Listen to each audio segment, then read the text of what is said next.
Breaking news చూస్తున్నాం. Telangana assembly సమావేశాలు ఈ నెల 30 నుంచి ప్రారంభం కానున్నాయి. ఈ సెషన్స్ లో కాళేశ్వరం కమిషన్ నివేదికను ప్రవేశపెట్టనున్నారు. ఇదే అంశంపై 3 రోజులు చర్చ జరగనుంది. 29న జరిగే కేబినెట్ భేటీలో అసెంబ్లీ సమావేశాల నిర్వహణపై చర్చించనున్నారు. సమావేశాలు ఎన్ని రోజులు నిర్వహించాలి అనే దానిపై బీఏసీలో నిర్ణయం తీసుకోనున్నారు.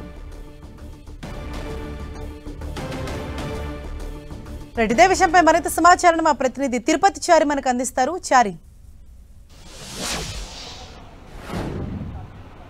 హరీష, ఈ నెల 30వ తేదీ నుండి తెలంగాణ అసెంబ్లీ సమావేశాలు జరగనున్నాయి. అసెంబ్లీతో పాటు మండలి సమావేశాలు కూడా నిర్వహించేందుకు ప్రభుత్వం సిద్ధమైంది. అయితే ఈ నెల 29వ తేదీన జరిగే తెలంగాణ రాష్ట్ర క్యాబినెట్ సమావేశంలోనే ఈ మేరకు నిర్ణయం తీసుకొని ముందుకు వెళ్ళనున్నట్లుగా సమాచారం అందుతుంది. మొత్తానికి తెలంగాణ అసెంబ్లీ సమావేశాలు 3 నుంచి 5 రోజుల పాటు నిర్వహించాలని ప్రభుత్వం భావిస్తున్నట్టుగా తెలుస్తోంది. అయితే ఈ మొదటి రోజు సమావేశాల్లో భాగంగా ఇటీవల మరణించిన జూబ్లీ హిల్స్ ఎమ్మెల్యే దివంగత మాగంటి గోపీనాథ్కు సంబంధించి సంతాప తీర్మానాన్ని ప్రవేశపెట్టనున్నారు. దానిపైన చర్చించే అవకాశం ఉంటుంది, సంతాపం తెలిపే అవకాశం ఉంటుంది.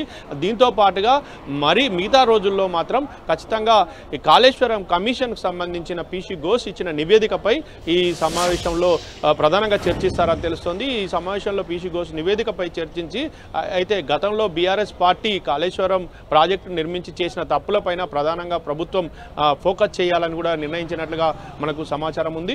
మొత్తానికి అయితే Kaleshwaram commission PC Ghosh commission ఇచ్చిన నివేదికపై ప్రధానంగా చర్చ జరిగే అవకాశం ఉంది. అయితే ఇటు స్థానిక సంస్థల ఎన్నికల నేపథ్యంలో ఈ కమిషన్ రిపోర్ట్లో ఉన్న తప్పిదాలను ప్రజాక్షేత్రంలోకి వెళ్లేలాగా ఈ అసెంబ్లీ వేదికను వాడుకోనున్నట్లుగా మనకు సమాచారం అందుతుంది. మొత్తానికైతే దాదాపు 3 నుంచి 5 రోజుల పాటు జరిగే అసెంబ్లీ సమావేశాల్లో ఇక ఈ సమావేశాలు అత్యంత వేడిగా జరిగే అవకాశం ఉంది. ఇప్పటికే కాళేశ్వరం కమిషన్ నివేదికలో గత ప్రభుత్వం అనేక తప్పిదాలు చేసింది. మాజీ ముఖ్యమంత్రి ఇటు కేసీఆర్, హరీష్ రావు, మాజీ మంత్రులైన హరీష్ రావుతో పాటు ఈటెల రాజేందర్ కూడా తప్పిదాల్లో వాళ్ళ జోక్యం ఉంది. క్యాబినెట్ నిర్ణయాలు లేకుండా కాళేశ్వరం ప్రాజెక్టును కట్టారనే ఆరోపణలు ఇప్పటికే చేస్తున్న నేపథ్యంలో వీటన్నిటిపైన సమగ్రంగా చర్చ జరిగే అవకాశం ఉంది. వాడివేడిగా చర్చ జరిగే అవకాశం ఉంది. Harisha, right, thank you Chari.